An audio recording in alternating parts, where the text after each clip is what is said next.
गुरुर्ब्रह्मा गुरुर्विष्णुः गुरुर्देवो महेश्वरः गुरु साक्षात् परब्रह्म तस्मै श्री गुरवे नमः।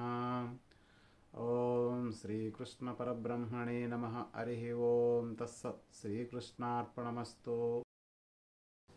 जय श्रीराम। మొదటి అధ్యాయం 3వ శ్లోకం. ధృతరాష్ట్రుడికి సంజయుడు వివరిస్తున్నాడు.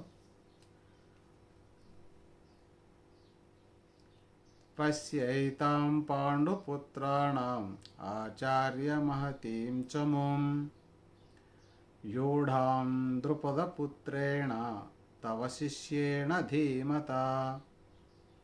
ఓ గురువర్య, నీ శిష్యుడును బుద్ధిమంతుడును ద్రుపదపుత్రుడును నగు దృష్టద్యుమ్నుని చేత తీర్చి కూర్చబడి ఉన్న పాండురాజు కుమారుల యొక్క ఈ మహాసైన్యమును తిలకింపము.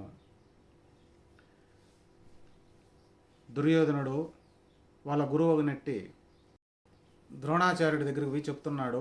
ఏమంటే, ఓ గురువర్య, అంటే గురువు పాండవులకు ఈయన గురువు, కౌరవులకు ఈయన గురువు.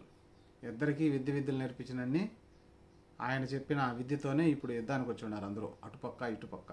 అయితే ఇక్కడ ఏం చేస్తున్నారంటే, గురువు దగ్గరికి పోయి ఈకారంగా చెప్తాడనమాట.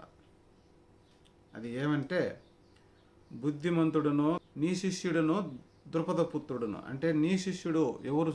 ఆయన శిష్యుడు అంటే దృష్టద్యుమ్నుడు. పాండవుల సైన్యానికి అంతటికి సైన్యాధిపతిగా ఆయన తీర్చి కూర్చిపెట్టాడు. ఎలా యుద్ధం చేయాలనేది ఒక వ్యూహాత్మకంగా యుద్ధాన్ని సెట్ చేసి పెట్టున్నాడు. ఆయన చేసిన ఆయన కూడా ఎవరో కాదు, నీ శిష్యుడే దృష్టద్యుమ్నుడు. నీ స్నేహితుడు కొడుకు, నీ దగ్గర విద్య నేర్చుకున్నాడు, నీ ఎదురుగా నిలబడి నీ మీద పోరాడేదానికి వచ్చున్నాడు.